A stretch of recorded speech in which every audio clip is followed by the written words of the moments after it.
Yeah, it's been.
Okay, it's 4:17 or so. I think we're going to call our Education Committee meeting to order for Tuesday, July 10th. I am not Education Committee Chair Lowfald because she is in South Carolina, I believe. So I'm chairing this as the other member of the Education Committee meeting. So the first thing I want to do is make sure we welcome our two new members as their first official Education Committee meeting, Assistant Superintendent Jeff Horton and Curriculum Director Gail Netland. Hi. Feel free to pipe in whenever you need to. Comments, just make sure to turn on your little red light, and you'll always have priority and get to button ahead in line. So, okay. So the very first thing we have on the agenda is the very first Assistant Superintendent report. take it away. All right, thank you. Well, first of all, thank you very much. I'm very excited to be here. Michelle is here, my executive assistant, and I noticed yesterday that it's a very warm room, and so we decided to bring juice bars and ice cream. So we have, I think, strawberry and peach juice bars and ice cream, and there's enough for the audience. You know, I was planning on it not being sold out, and I was correct. So there should be enough, so go ahead and take your pick, whatever you would like to have. And if you want to pass, that's okay, too. And those in the media are welcome to have one as well.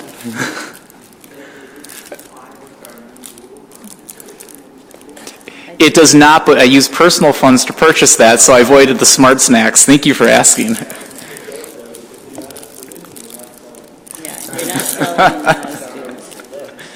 There's at least 1% juice in that juice bar, I know that much. Well, first of all, just going over the superintendent report, I don't have a lot to report. Obviously, I'm only a few days in officially. So today's a little bit more just an introduction, just who I am, to give you a little background, and then just kind of looking at first steps, what's that first month going to look like. So my previous experience, I have been a K-12 educator. I've been an English teacher. I've been a social studies teacher. I've also worked as a special education teacher in all settings, setting 1, setting 2, setting 3, and some setting 4 work. I have served as assistant executive director. I have served as a building level elementary, middle, and high school administrator. And I've also served as a director of student services and special education services. So a lot of experience on the general ed side and the special ed side, and I hope to bring those experiences together to help Duluth schools. Just identifying, I'm a big strength person. I like to look at what are other people's strengths, how can we put people in positions for success. So just some strengths of mine that have been identified through doing some different assessments. Being an innovator, I'm definitely a team-oriented person. I love to partner with people. I'll always be looking for anybody to bring you into the conversation. How can we work together on this? I like to think of systems. Great thing about Duluth, we have a larger system, we have a larger district, so how do our systems work together? There's an assessment out there called Strength Finders, and so, what are my top 5? And that's really what the Strength Finders assessment does. What does it say? What are your top 5? Well, mine is achiever. I like to learn. I'm strategic, which I kind of mentioned earlier. I'm a very strategic person. And competitive. It said in my Strength Finders that if I were in the Olympics and got a silver or a bronze medal, I'd be disappointed, and I thought about that, and that's pretty accurate. Bill and I went over to, what was that, Big Daddy's. We went to Big Daddy's. My picture is on the wall at Big Daddy's if you want to go check it out. I ate the Belly Buster. It was a really good burger. I was looking for malt afterwards. It was pretty good. And then woo and input. Woo is just kind of, I tend to be more of a people person. I like to engage with people. I enjoy that, and then I like to seek input. I'm currently finishing my doctorate at Bethel University. And just some personal things I like to do. I enjoy music and theater. I love going to independent restaurants like Big Daddy. I think this is great, finding these local hole-in-the-wall restaurants and experiencing that, so that was a lot of fun. I love just to be active and just exploring new places. So, and Duluth is just a great place for all those things, so pretty excited to be here.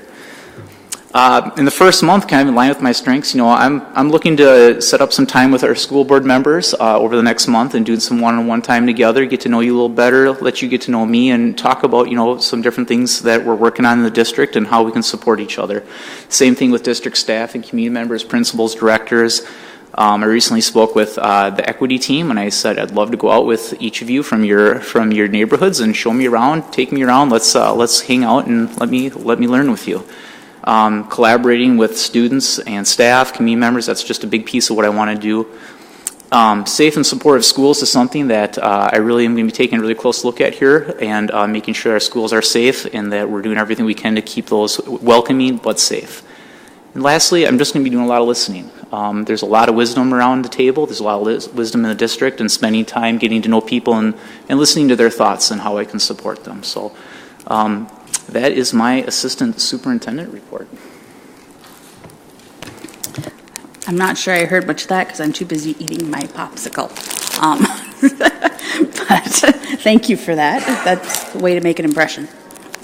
We like popsicles. Anybody have any questions for him? Okay. Next up we have Ms. Netland. Welcome to the table. Thank you. I Jeff and I talked, and we followed a similar format for our first report since we wrote these, I think, officially day 2 on the job. So just a little bit about me to get started. I am coming from Red Lake Public Schools, northwest of here slightly, and I was there for 9 years, so I really found that to be a second home. I kind of rose up through the ranks. I was originally an English teacher, and then I went back and got my reading license, became a reading teacher, became the department head, became a reading specialist, did some literacy coaching, and then got to have the unique opportunity of becoming the curriculum coordinator when we didn't have the position. So I got to start from scratch working in a community that I knew very well. And so that was an amazing learning opportunity. I also got a lot of experience interacting with the community as part of that, and got to learn a lot observing with the new start of an immersion program for Ojibwe-Moan. So that was very exciting. So I was thrilled to hear about Duluth and the immersion experience here, not just in Ojibwe, but also Spanish, which one of the other things is I speak Spanish. So one of the things I did before becoming a teacher was I was part of AmeriCorps, Vista. And so I was a full-time volunteer working with community integration, doing helping people learn to appreciate each other, understand each other, both similarities and differences, and find ways to live together well. And so as part of that, I use my Spanish quite a bit. So I am thrilled to be able to be involved with a Spanish immersion program. A couple other things about me. I really enjoy spending time outdoors. I love to go camping and hiking, fishing, kayaking. So I am thrilled to be in the Duluth area. This seems to be where it's at for all of those different activities. I think almost everyone I've met so far has given me a tip on a trail or a location or a favorite camping spot, so I am thrilled about that, and I welcome more if you've got some. Other things I really enjoy doing, my StrengthsFinder mentioned I'm strategic. Jeff is as well. One of the things I love with that is playing strategy board games. So if anyone knows any of those, Pandemic Legacy or Puerto Rico, that kind of thing. I'm a big fan, always looking for recommendations of those too. Another kind of more unique thing is I really like virtual reality video games. So kind of 3D, yeah. So that's another thing. Again, you can do a lot of strategy games in that. Let's see what else tell you. Literacy is something that's been incredibly important to me for as long as I can remember. I learned to read at a very young age. And that was something instilled by my family. One of my earliest memories is reading books growing up with both of my parents before bed. And so that's one of those things I am absolutely passionate about, making sure every child has the opportunity to have a high-quality literacy education and really develop a love of reading, regardless of how they start in that process. Another thing that is very near and dear to my heart is the idea of equity. And so I have done first in AmeriCorps, working with trying to achieve access and opportunities for all students, focused then primarily on Latino students. And then later in Red Lake, making sure all kids have access to the same opportunities, are given an opportunity to do whatever it is that they want to do moving forward in life. So, yeah. As far as getting started in this position, I am working on getting to know staff, getting to know basically where things are in Duluth. I'm learning to navigate the hills, quite frankly. And then looking at building relationships and identifying what are the things that, kind of the ways of doing business in Duluth. What are the different ways that people interact and operate? And then just trying to identify some priorities and next steps as I'm transitioning into the position. So. Thank you for that. From one AmeriCorps Vista alumni to another, welcome. I remember Loeffler Kemp also was an AmeriCorps, but I was a Vista here actually in this district, so that's how I got my start in my education journey. Anyways, any questions? You guys are making it easy on these people. Do you know all of us, or should we introduce ourselves? Because I'm just making sure that maybe we just introduce us. Oh, sure. So I'm Alana Oswald. Alana, it rhymes with iguana. People call me Alana all the time, but it's Alana. And I'm an at-large board member. So. I'm Jeff Horton, and I'm new here too. Rosie Leffler-Camp, and I am, I was a VISTA, or an AmeriCorps, but I also was a reading course, so both of those programs are pretty dear to my heart for 3 years. So, and I'm, besides being a school board member, I'm a proud parent of 3 children who have graduated from the Duluth Public Schools and one that is going to be a junior next year. And all have had a great education here, so I look forward to sharing with you their experiences as a parent as well as, perspective as a school board member. David Kirby, and I'm representing the 2nd District. Josh Gorham, I'm an at-large school board member. Just started in January, so.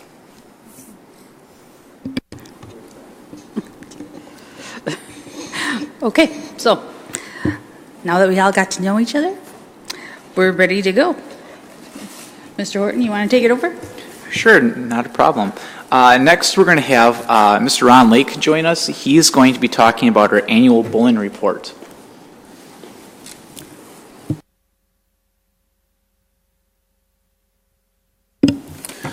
Good afternoon, everyone. Thanks for having us in and receiving the report.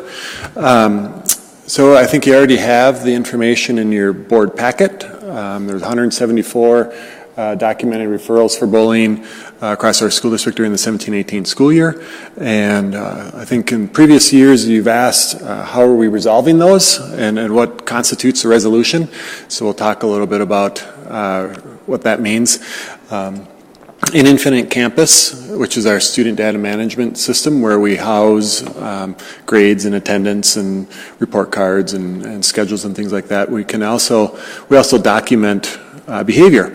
And those behaviors are called events. And each of those events, in our effort to address those behaviors, we in Infinite Campus can select from a drop-down menu some different resolutions. So there's a list here of the different resolutions that were used and the frequency of use for those. We select one resolution, so you might see parent notified 8 times out of 174 referrals. Know that we document the resolution that is the most intensive intervention. So if we sat down with students and had a conference and then called the parents and informed them that we had the conference, we would document the conference. And that's what we would code in the resolution. So that's kind of how some of these numbers work. So you'll see a list of the schools and then the frequency count for the documented referrals by elementary, middle, and high school, and then the different resolutions that were used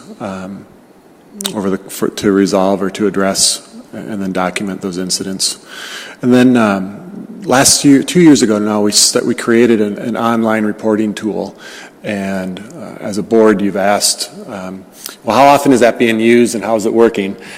So this is the information from this year. We had 48 complaints of bullying submitted online. Often it's phone calls or kids just talking to the teacher and saying, hey, this is going on. But there are other times that students and or parents or caregivers and even staff use the online reporting tool.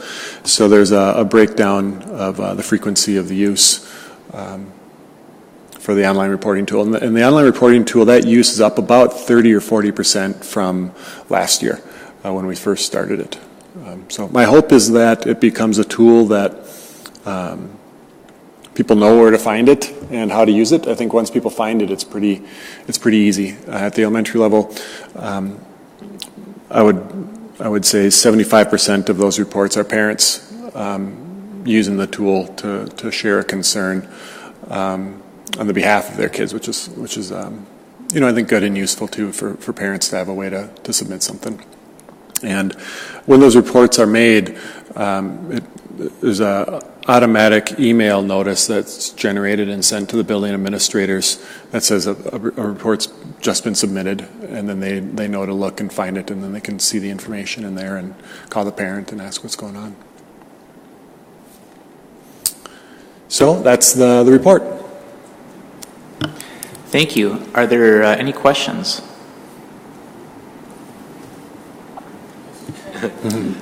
You can, Jeff.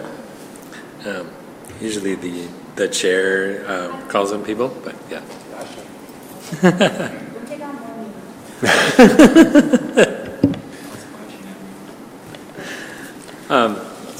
Thanks, Ron, for presenting the information. I know that this is an area that we've done a lot of work. There were a couple points I wanted to make with our new website. I think that, and I know Katie sent out kind of a preview of some of the district sites.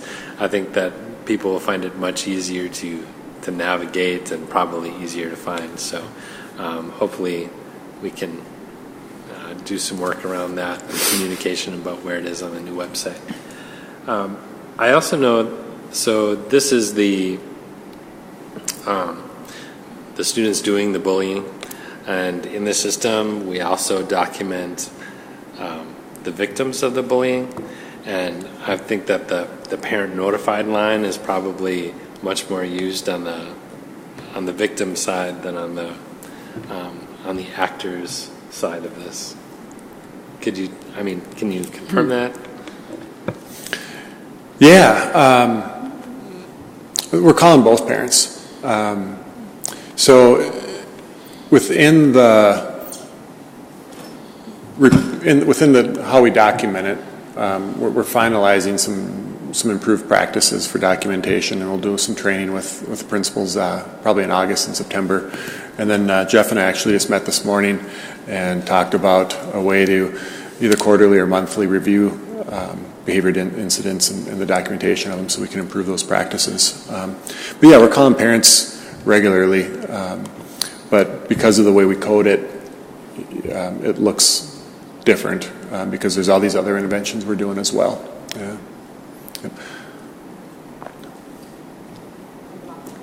Yep. Thank you so much. It's been good to see the process, how the process has changed over the last couple of years as we've been doing this, and so I really appreciate seeing it. I went back, for example, to last July's report and just did some comparison.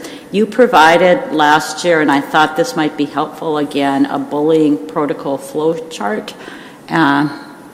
Yeah. And is that something that might be helpful for board members? I thought it was helpful last year. Unless it's changed. I think board member, it's the same information. Yeah. But with new members, I think it would make sense to share it, so I can send that to Jeff and Bill, and they can share it out to the board as part of your welcome. So thanks. Mm-hmm. I'd add to, you mentioned the website. I think what goes on the first page is always going to be, it's a premium for space. Some districts have report a concern right on the front page. And I think as we build ours, sorting through, how we kind of prioritize that first page, is part of the decisions we're going to have to make, and depending on where the button is to find your school and submit to share a concern, I think that'll matter too. But I think we already have some near the front page some ways for parents to communicate and share concerns or ideas with the school already. So, and a lot of concerns do get shared that way, so we can address them through that communication as well. Yeah, just one other comment. Will there be training at the big meeting, the big training, the big back to school training for all staff on this policy or on bullying identification? Sure. So when Jeff was speaking, he mentioned Safe Support Schools Act, passed in 2014 and requires training be done on a 3-year cycle. So we completed that cycle, that first year, that fourth year of training, which would be the second cycle last spring or last fall. So my understanding for the first release day this year, we're going to prioritize some school safety and procedures training for the afternoon, and we'll be working on a welcome back and some conversation about equity and kind of relationally responsive teaching in the morning. Member Kirby? Oh, thanks. I was not able to go back like Member Leffler Kemp. Can you say anything about trends in this? Are we seeing more reported or different resolutions? As far as the online reporting tool, we've seen an increased use. I think last year it was 25-30 were submitted. And I'm doing this off the top of my head from a year ago. So if you have it in front of you and I'm not accurate, please feel free to let me know. And I think the documented incidents probably went up by another 15-20% in terms of Infinite Campus. I think last year there was questions about that number, and that number seems low. When we look at Minnesota student surveys, which typically tell us kids are experiencing bullying, kind of how they conceptualize it at least, 20-30% of those students are experiencing some incidents of bullying any given month across the state. So part of what's happening is we have 27 different behaviors we report and code to. So there might be an incident that would be considered bullying, but also be considered an assault. And similar to our resolution practices, we code one, and it's usually the one that matches with the most severe portion of the behavior. So we aren't under-reporting severe behavior. So we might have assaults that would also be considered bullying, but we're coding them as assault because that's a better match. So that's part of why we have a number of 174. I actually have a question of my own. When I'm looking at the elementary school online reporting, that's nearly more than half of their total reports. There's 31 total and 18 were reported online. Are those online reports being filled out by the kids or by parents mostly? Most often it's by the parents, but I would guess maybe 75% of them or even more are parents sharing the concerns through the online reporting tool. Sure. I think it would be probably inaccurate to assume that all 18 elementary online reports resulted in a behavioral code of bullying. What happens is that someone will share the concern, it'll be investigated, there'll be a determination made, and often there's some intervention and resolution, but it may result in it being coded as a fight or an assault or bullying. It might be more mutually combative than what's initially shared, or it might even be coded as harassment. Sure. Okay. Well, through the investigation process, but yeah. That makes a lot of sense. And what is the difference between none and not documented? Is the none actually saying, well, we didn't do anything, or what's the difference between the two? Yeah, I think there's actually a code for none, and then there's 8 more where there just wasn't a resolution clicked. So you have to, for the Infinite Campus system, you have to go, once you've done your resolution, then you have to go back to that specific incident and go back and edit and add your resolution. And sometimes when people get busy, they don't go back in and close out the incident and mark it and click the resolution. So I think that's the... So what would be an example of having no resolution? I don't know. Okay. 1 out of 174. I don't know. Maybe I don't know. I don't know how it would be. Yeah, Jason said maybe the child left the district. That could be. Maybe they did something and didn't come back. Okay. Yeah, Yeah, people then move, would it be right? bullying so, if they? So if they left, I mean, conceivably, we have, Yeah. Across our district, 25, 30% of our students change over the course of the school year. Some schools are 50 or 60% of the students. So I guess it's conceivable that a student would be in the middle of an incident, an investigation, and leave, and then there would be no resolution. But that's a guess. I'd have to go back and try and find the one incident and figure out what happened. Superintendent Gronseth? I was going to say, it could also be that when they're doing a pull down on the menu, they let go on the wrong one and didn't notice, or, I mean, it could be user error with the drop down menu and just clicking the wrong, the one next to. I'm kind of disturbed that there is a none in the first place. Maybe that could be looked at as, not being an option. Yeah, I can look at it. I would rather it not be documented than for somebody to go, I didn't do anything. Or, to be able to choose none, it doesn't seem like they're following through on their job and being held accountable for whatever reason. So just something to think about. I just wanted to note that all of the drop-down menus, they're not individual to the event. So you pull down the behavior, and it could be a lot of different things, and then you pull down the resolutions, and it's a lot of things, and there's several fields on there. So it could be that none is applicable to another category of what's being reported. So. That makes sense. All right. Anything else? All right. Well, thank you, Mr. Lake, unless you have something else you're welcome. to talk about. All right. Well, I guess we're moving on then. The next up on our agenda is the record of continuous improvement for our plan with the Minnesota Department of Human Rights with the disproportionate suspension and expulsions that we're dealing with. And so we'd like to hear about that plan, Mr. Horton.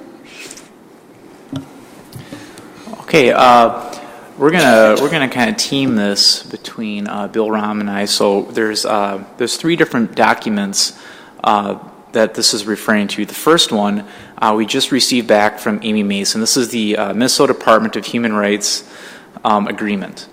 And so, Bill, you've been instrumental in that process. Maybe you want to speak to that. Sure. And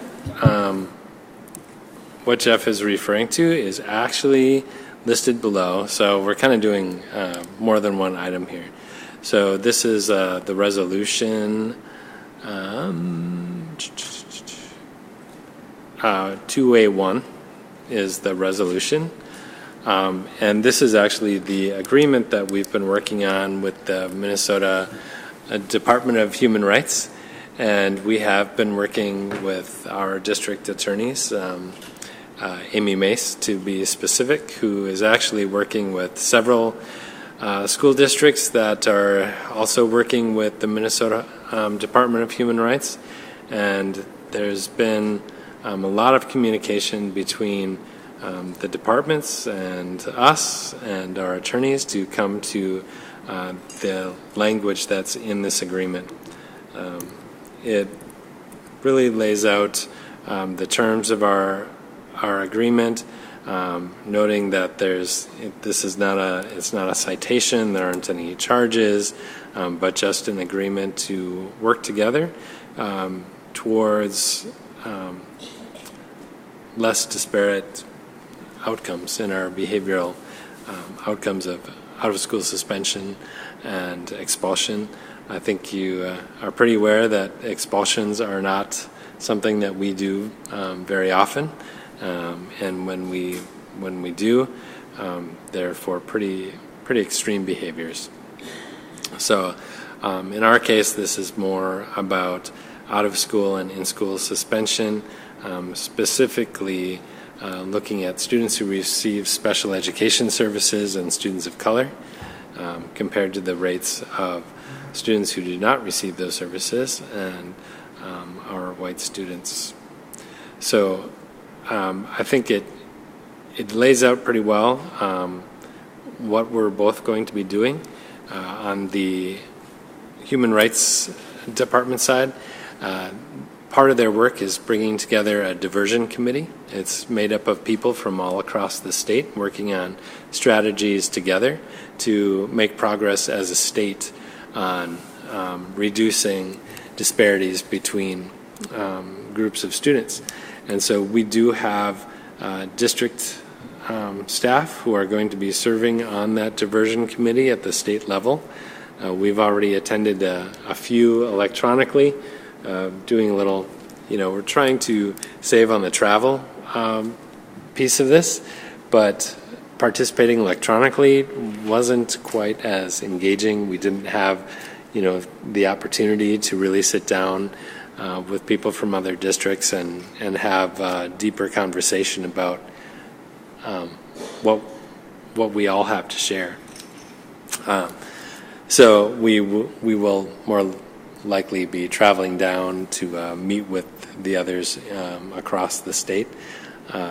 Unfortunately, there's not one that's really close to us that's either far north or far south, but it's worth the trip and the work that we'll be doing. So once this agreement is in place, for our side of this, it develops the plan, and that is what is listed up above. So the agreement is on page 114, and then the plan is on page, on page, sorry, help me out.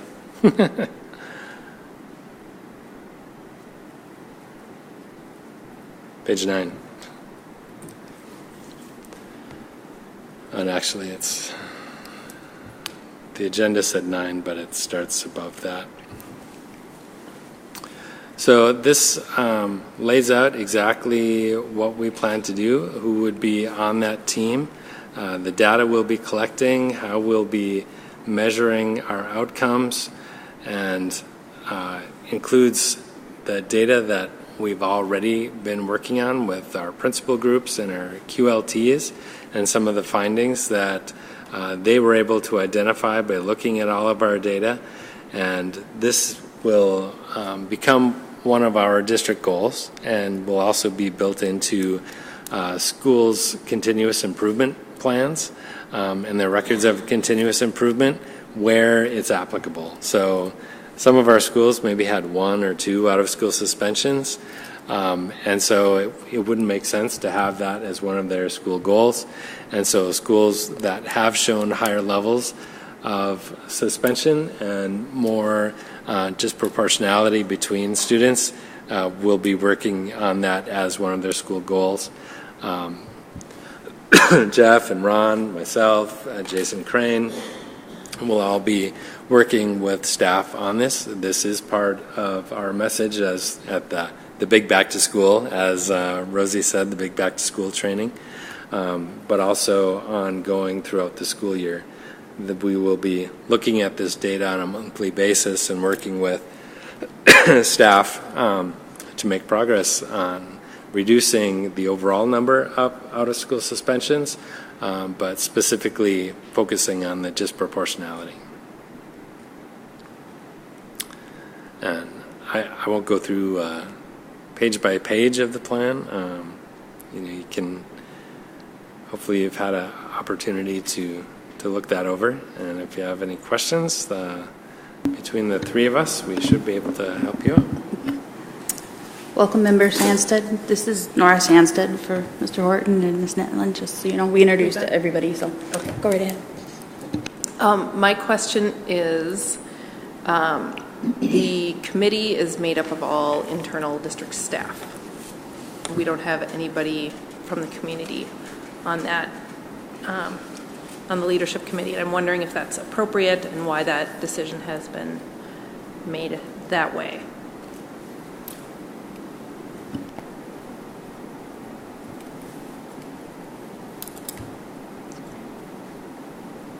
You're looking at page 2 there? Or actually, is it page 11 of the report or 2 on the report? Yeah. 2 of the plan, 11 of the report. This is kind of the base of that plan. Community members will have input in this as well.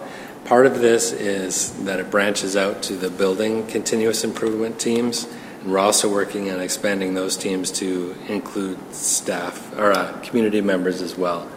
I know that I'm wondering if this is an older version of this, because I know that we had community input included on the plan, and I should have just brought my paper copy because it's easier to. 13 has a statement about number 13 in the agreement about coordination with external stakeholders to drive toward community-based solutions. So I'm not sure if that's what you were referring to, but that there were a couple places under 13 that talked about community and civic engagement. Page 13? No. It's in the agreement. In the agreement, it's that's where I was thinking. Item 13, because I was looking for that too, and so I had highlighted that. The plan does say on, where was this? 15 and 16, there's a perception data category, and it's got family survey and community survey, and it indicates that neither is currently used and not necessarily a plan related to this. So in terms of our plan, it would be good if it reflected some community involvement, because it does not appear to at this point. I have some information. The third document that Jeff mentioned is our timeline. And the record of continuous improvement, in terms of what we send to the Department of Human Rights, we send both the record of continuous improvement and the timeline. And the record of continuous improvement probably isn't going to have the level of detail to it that the timeline will. In the timeline, we've built in that we're going to review this plan and this information with our Parent Advisory Committee for Special Education. And there's the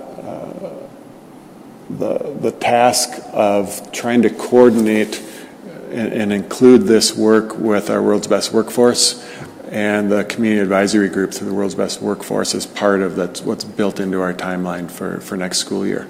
So I think those are two ways that parent and community input will be informing decisions that are made and documented in our record of continuous improvement and with Minnesota Department of Human Rights.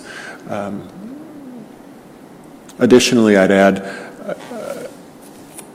part of the intent behind the design for an internal team and what I would consider an external set of stakeholders and informants is balancing or including or addressing the data privacy piece. So we can share summary data with you today and with community members. When we get to individual lists of kids and the suspension information, and we're talking with principals about that level of detail, then we just can't have parents and community members involved. So my vision or my thought going forward is that we'll probably have, similar to how we did some of our gender inclusive work a couple of years ago, is to have an internal leadership team and then probably have a broader community leadership team that provides information and support as well, so that way we can manage both having good information and feedback from parents and the data privacy piece, which is how we've done it with maybe not similar efforts, but similar structures to have good outcomes. You're right. We should include parents, and it should be documented. And that was one of the pieces of feedback from the Minnesota Department of Human Rights as well. So that's why we added it into the timeline. Yeah. I'm going to just chime in here and say that I agree that there should be community involvement, and my concern of not having a community member on the leadership team per se. I understand everything you have to say about private data, but who is going to be the go-between between the internal leadership team and the external group, because messages can get screwed up or construed in different ways, and people only get half a story one way and leave an important timeline out or something. It's really hard to keep two different groups on the same page. And so I really hope you can address that challenge somehow within this. I really see it as one team that expands and contracts. So when we're drilling down into data to individual sites, individual students, that really the people that are in the room have access to that data. And then when we aggregate that and bring it together, then we can expand and bring in others. So it's the same group that's kind of working on different levels. So that really specific work is a smaller group. And then when we're talking about plans and strategies and things that don't involve individual data, but is based on building data, district data, that the larger group is working on that. Okay. I don't know if you have the timeline as a document as well. It sounds like you have the plan or the record of continuous improvement and the agreement. It didn't get included. I'm about to send it. Okay.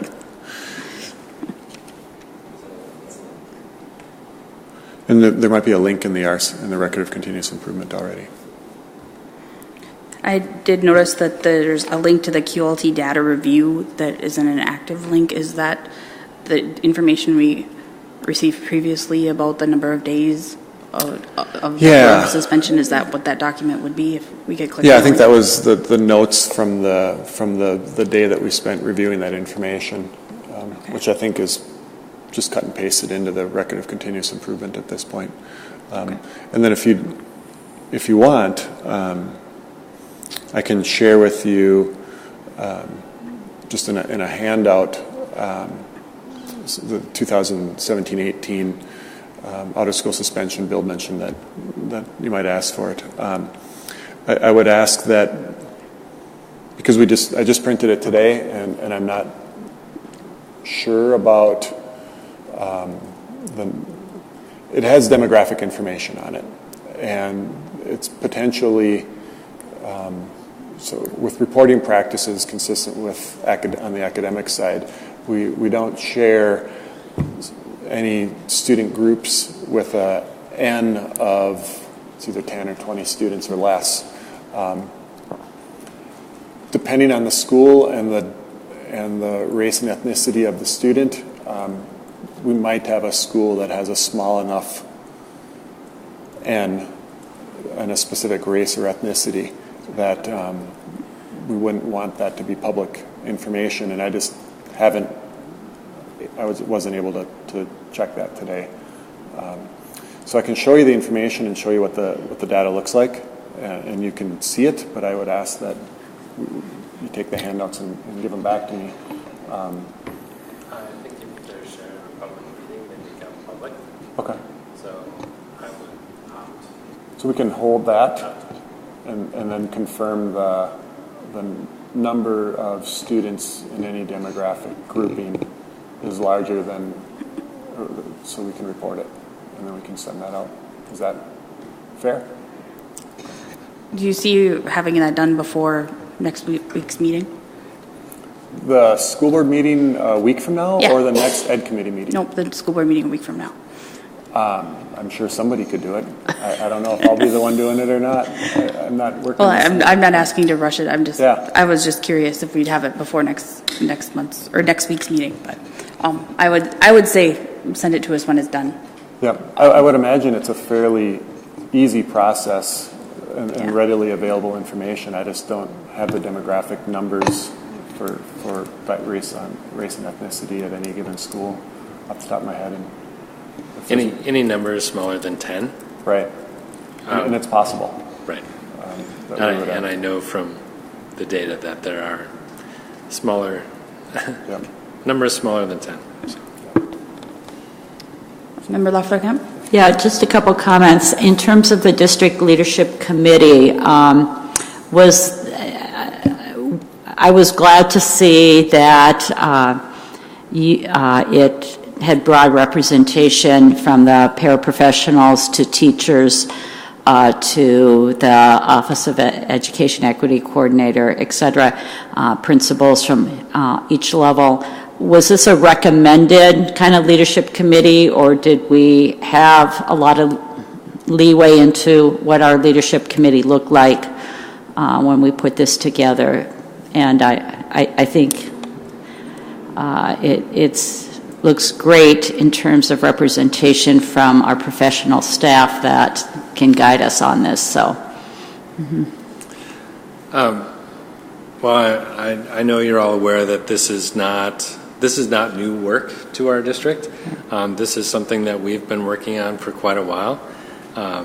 When we initially took this on as a school goal, we in the first year reduced our suspension numbers by about 50%, and we did have a grant at Denfeld High School for a while for developing alternatives to suspension, and continued to make progress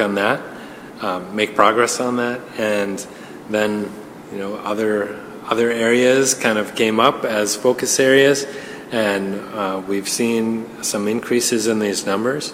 And so it's really returning to this work that we've been doing. It's really in alignment with the equity work that we've been doing as well. And we know that when students aren't in school, they're not learning. And if we're sending them out of school, they're not learning replacement behaviors as well. And our focus really is to help students to make better choices for themselves, for their own success. And so the people on this list, minus Jeff, who's new to the district, have been people that have really been focused on this work for quite a long time. So it's really a continuation of what we're doing, a deepening of this work. We're glad to have new partners in the Department of Human Rights and the connection to districts all across the state. MDE has also come alongside of districts all over the state to make sure that we have resources, to make sure we have training to get farther along in this, because they recognize that this is an issue across the state. I believe there are 43 school districts currently working with the Department of Human Rights on this, and so we're glad to have the added support. I agree that this team can include more and include more community members. We've been working closely with the NAACP, with Community Action, with Solutions to Poverty Group, Duluthians for Education Equity, Health in All Policies, and there's five or six different groups that we are currently partnering with on equity issues and issues just like this. So I think there's a lot of opportunities to pull in our community, pull in lots of new resources. I think over the past year we've done a lot more of that as we've been addressing issues with both students and staff and systemic issues, and it's been very helpful. And so we're happy to continue this work and happy to have more people helping us. You have something to add, Mr. Horton? Yes. While I'm new to the plan, I'm not new to creating plans. And just my perspective coming in and taking a look at this plan, the teachers, the administration, both at the building and district level, have really done a great job of committing to implementation science. I mean, that really shows through in doing those fidelity checks. And so, as Bill talks about the work that they've been doing, and it's really, the document should really be a living document that you're continually reviewing. And it's great that we're having those outside partners because, as he said, this is not just a Duluth topic. This is a statewide topic, and to really collectively be working on that is great. And I will say, from an implementation science standpoint, I think Duluth is really ahead of the game in a lot of ways from some other districts that I've seen. So that's really exciting. So I'm excited to come into a great spot to be doing this work and jumping in. Member Sandsted? Yeah, I did find the link to the timeline, and yes, it does mention is it PACE? The parent, yes. PAXI. PAXI. Got to work on my acronyms. And another parent group. But I think, Superintendent, as you spoke to all of our connections with various groups with regards to equity, I would like to see that somewhere in the plan or the timeline, because I think if it's not written in, then it may or may not happen. So especially because this is a plan to address disproportionate out-of-school suspension for students of color. I think it's really important that we're involving families of color in the big picture planning for this. Superintendent? I just found the timeline linked to. I did email it just in case it didn't work. The two pieces of this, what we're looking at right now and what you're referring to is the plan. That is a fluid document that we can change, and then the latter part that's on page 114, the agreement, that one, once the board approves it, then it has signatures from myself, the board chair, and the commissioner of the Department of Human Rights. So if there are changes that need to that you'd like to see in this, that we would have to do before next week. Just want to be clear. And I will be clear and say I would like to see those changes. All right, so I think someone wants to see some changes, and I think we'll talk about it next week. We'll make sure that happens. Okay, any other questions? Oh, Member Loflicamp, sorry. Yeah, I just, we're this is an action item, so we want to approve this next week, and it takes effect, as you just said, it's number 25 here as well, that once the board approves it. So based on Member Sandsted's request, do you have time to kind of add in, or will you be able to get out any additions to what she is recommending? Or does that not matter because that would be more in the timeline and not in this agreement? So, well, the agreement is an action item and the plan is an informational item. Okay. So just so we're clear on what Member Sandsted's asking you to do, if it involves the agreement versus the... Yeah, we're talking about the plan. Okay. Because it's in so I just want to be clear, we have to vote on this next week. Okay. That concludes that discussion. Thank you. Moving on the agenda.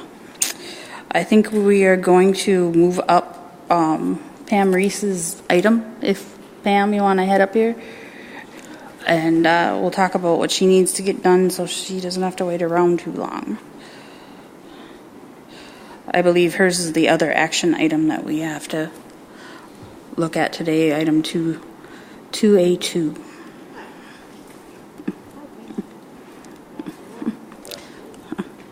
Yeah, sure. So I'm very sorry for the late submission of these two items.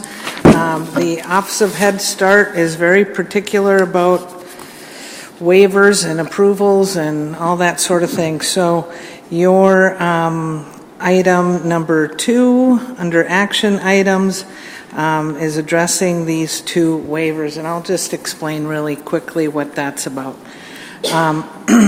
We are using our state-funded preschoolers, the revenue they generate for in-kind, for match.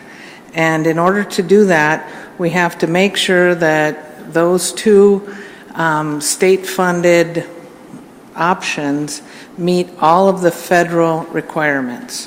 And one thing that is a little different at the YWCA Child Care Center is that we are serving about, 11 preschoolers there. And so to Head Start, it looks like the class only has 11 children, but there are non-Head Start children being served there, so the waiver is to explain that and to let them know that, we are asking for a waiver because it doesn't meet the strict federal guideline about that. The other one is for our families in transition option, and that's the option where we work with families experiencing homelessness. And there's a limit or a requirement of how many home visits for homeless people, so it's not typically at their homes, but how many visits and how many socializations or group activities are held. And because this is a particularly transient group that, here today, can't reach them tomorrow sometimes, lots of issues going on with folks, we wanted to make sure that we had a waiver in place in case we don't meet those prescribed number of home visits or socializations over the year. So it's better to manage it on the front end than to have to go back and say, yeah, we didn't quite meet that. So that's what these are about. And because our grant is funded August 1st, there was a great rush to get this approved, and so there you have it. Go ahead, Member Sands. I just have a question then. What is the required number of visits that we're asking to have a waiver on? This is a home-based option in the lingo of Head Start, and so you're required to do 32 home visits and 16 socializations, which is, really once a week you visit families, and twice a month you have some sort of group socialization. We have families at the library, the Children's Museum, all sorts of places in the community, as well as the space that we rent at Washington Center. So the expectation is like a weekly visit, right? Outside of and Head Start. Sometimes we have families that we're seeing 2 times a week, and but sometimes we have families that there's a lot going on and a lot of trauma and a lot of baggage, if you will, that comes along with folks who are experiencing homelessness. So we want to respect that, and we want to make sure that we are working with folks when they are ready to work with us. Thank you. Yeah. Chair Kirby. Thanks. Are these new waivers, or is it like the waiver for 4-year-olds riding the bus? Did you do this? These are new. These are new waivers. Okay. Yep. Mm-hmm. In addition to the transportation waiver. Yep. And so has our Head Start program been fully explained to our new people? Are you guys aware how we're different from most other Head Start programs in the state? Okay. Okay. Well, that conversation will come soon enough. We're a little different. We'll just leave it at that. All right. In a fabulous way. Yes, in a very good way. Don't worry about that. At least we think so. Okay. Thank you. I guess we're it. I will say that when I saw the treats here, I thought, did I order those? Because that's usually my MO, so well done. All right. Talk to you soon. Thank you so much. Thank you, Pam. All right, now we're going to jump backwards because we like to jump around, apparently. We're going to go to item 1D, which is regulations, talking about the Family and Student Handbook. Mr. Horton.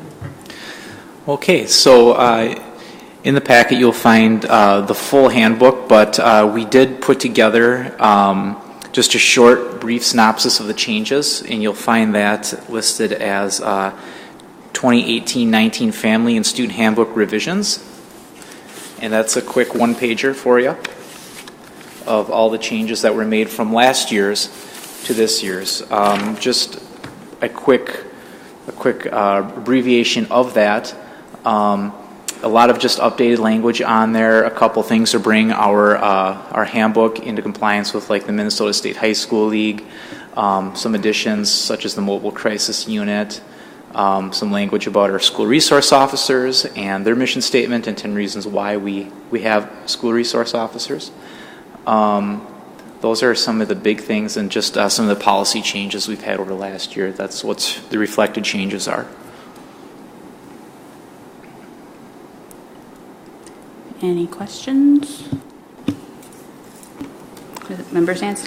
Not a question, but just an addition. We also talked about how going forward, I think we discussed last month, related to cell phone use, the policy, and the dress code are going to be things that we're looking at in the next revision of the handbook. And the assistant superintendent is going to be able to spearhead those with community input and teachers, for sure. Member Lafleur-Kemp? I appreciate the revision page. Thank you for doing that. I just want to confirm again that the handbook will be mailed out again to all families, besides, of course, how they can access it on our district and individual school websites, right? So. Right, those go in the back-to-school packets that get sent out in mid to late August. Great, thank you. I just had a question about the district forms that are included. It looks like at the end of the book. Do we say anywhere that these forms are also available elsewhere, like on the website, or is I'm only skimming them both for the harassment complaint form and the bullying form, and I don't see anywhere that says where else they can find them. Me knowing being a parent, I know I'm not going to run and march and try to find this that was mailed out to me at the end of August. So.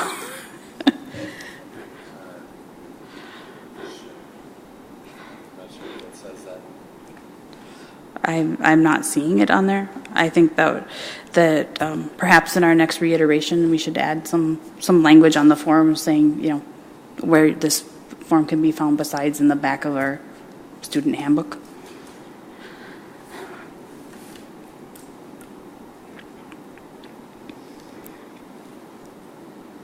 All right. Next, we're moving to grant applications. We have an essential health grant application. Mr. Lake is not here to explain it, but maybe someone knows about it. That they're seeking an essential health grant for $126,000 for Sources of Strength program. Superintendent Gronseth, do you know about that program?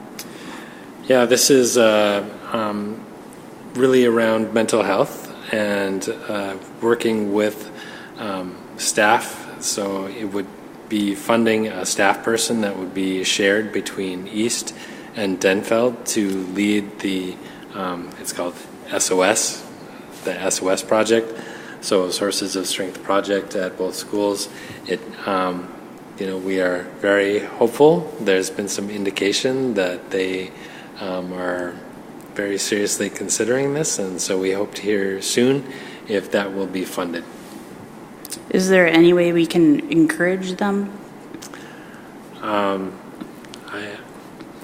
don't know who's on the committee that's making the decision. Otherwise, I could be more specific. Did they invite our application? They did invite our application. So okay, inviting our application is always a good thing, and I fully support this. I think it's a great opportunity to support our kids. I'm glad it's at both. It'll be at both high schools. So, the other thing that we have, the other grant application we have is the Duluth Superior Community Foundation for the Denfeld High School Service Learning Collaboration. I'm unsure of what a service learning collaboration is at Denfeld. This is part of the DASH program, the Denfeld After School program that is Bill Middlefelt is part of this program, and the continuous improvement team, the full service community schools team, Principal Scaniers have all been a part of developing that. So can you explain to me, how is service learning fitting into the community schools model? Well, DASH is part of the community schools model, and it's part of DASH. Okay. Still good stuff. And I hope we can get that. The last thing we have in item 1 is externally sponsored trip notification that a couple of Duluth students have gone and have arrived back from Germany and Austria. Any comment on that? I hope they had a good time. They're just knowing that that's not part of the district and what we do, but hey, if you can do it, go for it. We've already gone over both of our action items, so now we're just on to resolutions. Any questions about that? There's the grant. And I got logged out of my board book all of a sudden. There we go. Alrighty then. And so then we just have our annual list of graduates from all 5 graduations that we've had and diploma requests. I'd say if there's something to be said, Member Lafler-Kemp? Nope, I was going to ask a question about the grant, but I don't need to ask it here, so. Okay. If there's nothing else, we've got, the data sharing agreements. Oh, I missed that. DCC, YWCA Girl Power, and Menace Peacemakers are going to share some of our data. Any questions on that? Go ahead. Those are just annual renewals. I figured they're very familiar. I forget there's new people here. Okay. In the future, we have some policy updates. Look forward to those and whatever August brings with back to school. So I adjourn this committee meeting.